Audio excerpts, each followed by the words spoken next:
स्वर्गीय आसमानी बाप, आज के वचन पर तू आशीष बरकत दे और वचन के मुताबिक तू आशीषित कर और अपनी महिमा के लिए तैयार कर। ये प्रार्थना यीशु के नाम से मांगते हैं, आमीन। मेरे प्यारे भाई और बहनों, अभी आपके सामने में यूहन्ना की खत और जो है 8 बाब उसकी 44 आयत पढ़ेंगे।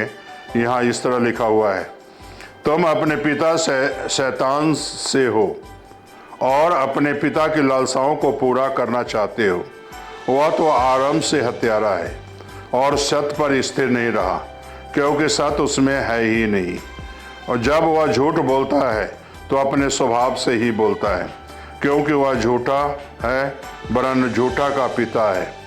मेरे प्यारे भाई और बहनों, इस वचन से हम क्या सीखते हैं? शैतान की लालसाओं को हम पूरा करते हैं।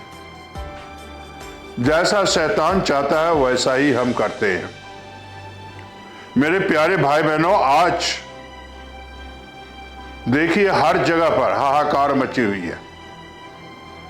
भाई भाई में लड़ाई झगड़े, घरों में कलेशे, मोहब्बत ठंडी हो गई। ये कराने वाला कौन है? ये शैतान है। और शैतान जो है एक कार्य करता है और शैतान की लालसाओं को हम लोग पूरा करते हैं।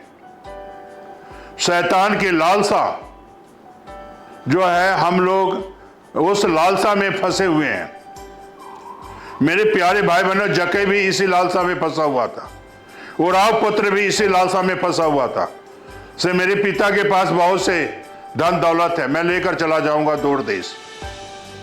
शैतान के लालसा को उराव पुत्र ने पूरा किया। शैतान की चालों को जो है उसने पूरा किया।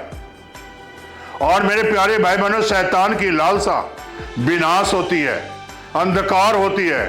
शैतान की लालसा में जीवन नहीं है, उसमें जिंदगी नहीं है। वो हत्यारा है और शुरू से ही हत्यारे का वो काम करता है। शैतान कभी आपको सोचने पर मजबूर नहीं करेगा कि तुम्हारे पास जीवन नहीं है, लेकिन यीशु जो है आपको सोचने पर मजबूर कर देगा कि से तुम्हारे पास जीवन नहीं है, तो शैतान की इच्छा को पूरी करता है। मेरे प्यारे भाई बहनों, जब उराव पुत्र ने शैतान की इच्छा पूरी की तो आखिर में देखिए क्या हुआ। शैतान की लालसाओं में जो है अपना जीवन व्यतीत जब किया तो बड़े अच्छे दिन गुजारे, लेकिन जब पैसे खत्म हो गई तब मेरे प्यारे भाई बहनों शैतान ने उसे छोड़ा और फिर उसके बाद जो है दर दर भटकना शुरू किया। यही तो काम शैतान का है। पहले जो है आपके जीवन में लालसा पूरी करेगा, फिर आपको हत्या करेगा। ना आप घर के रहोगे ना घाट के रहोगे। वो हत्यारा है, वो हत्या करता है, मनुष्य को जीवन को छीन लेता है। जीवन देने वाले को आपको अंदर आने नहीं देता और कहता है ये यीशु को ना मानो, छोड़ दो यीशु को, ये कुछ नहीं कर सकता है। लेकिन मेरे प्यारे भाई बहनों, देने वाले, जो मुक्ति देने वाला, उद्धार देने वाले को आज लोग अपना जीवन नहीं देते हैं।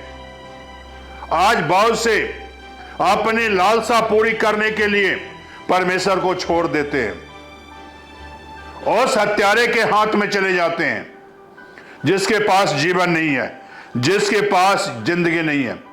वो झूठ बोलता है और शुरू से ही वो झूठा है और झूठा का पिता भी कहलाता है। वो झूठ इतना बवंडर बनाता है।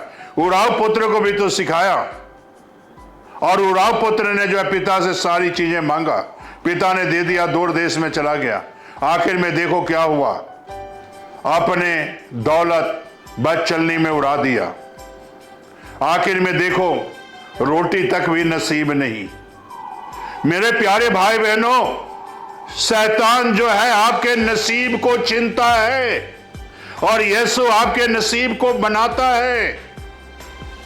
शैतान जो है आपको नीचे गिरा देता है, लेकिन यीशु आपको नीचे से उठाकर खड़ा करता है, आपको अपने पैरों पर खड़ा करता है। से बेटा तूने शैतान की बातें माना, लेकिन अब शैतान की बातों को छोड़ रहा है। अब तो मेरे पास आया है, मैं तुझे अब जीवन दूंगा, जिंदगी दूंगा। शैतान हत्यारा है, लेकिन तेरा पिता हत्यारा नहीं है। तेरा पिता जीवन देने वाला है, जिंदगी देने वाला है। उराव पुत्र के पास जब वो आया, पिता के पास उराव पुत्र आया, तो मेरे प्यारे भाई बहनों क्या कहा, मैं परमेश्वर के विरुद्ध और पिताजी तेरे विरुद्ध मैंने पाप किया है, गुनाह किया है, मैं बेटा कहलाने लायक नहीं है, मुझे एक सर्वेंट रख ले। क्या पिता ने सर्वेंट रखा? नहीं मेरे प्यारे भाई बहनों, वही दर्जा दिया जो दूसरे बेटे को दर्जा देता है। आज यीशु के पास लौट आओगे, वही दर्जा देगा जो बाकी हमारे पहले बुजुर्गों चले गए और यीशु के पास अगर है। मेरे प्यारे भाई बहनों, यीशु बदलता नहीं है, शैतान बदलता है। वो हत्यारा है, वो बदलने वाला है, लेकिन यीशु कभी बदलता नहीं है और आपको जीवन देना चाहता है। हत्यारे के हाथ से आपको छुड़ाना चाहता है, गुनाह से छुड़ाना चाहता है, पाप से छुड़ाना चाहता है, अंधकार से छुड़ाना चाहता है। क्या आप अंधकार में जीना चाहते हो या हत्यारे के पास आप जीना चाहते हो? मेरे प्यारे भाई बहनों, मुक्ति दाता के पास आओ, जो जीवन देता है, जो जिंदगी देता है, जो आशीष देता है, उसके पास आओ। और यीशु के पास आओगे तो आपको जीवन मिलेगा, जिंदगी मिलेगा। मेरे प्यारे भाई बहनों, क्या आप आना चाहते हो तो प्रार्थना करो। स्वर्गीय आसमानी बाप, शैतान के लालसाओं को जो भाई बहन त्याग कर आज तेरे पास आए हैं, खुदावंद आज उनको जीवन दे दे, आज उनको जिंदगी दे दे, आज उन्हें आशीषित कर, ताकि तेरे नाम की महिमा मिले। ये प्रार्थना यीशु के नाम से मांगते हैं, आमीन।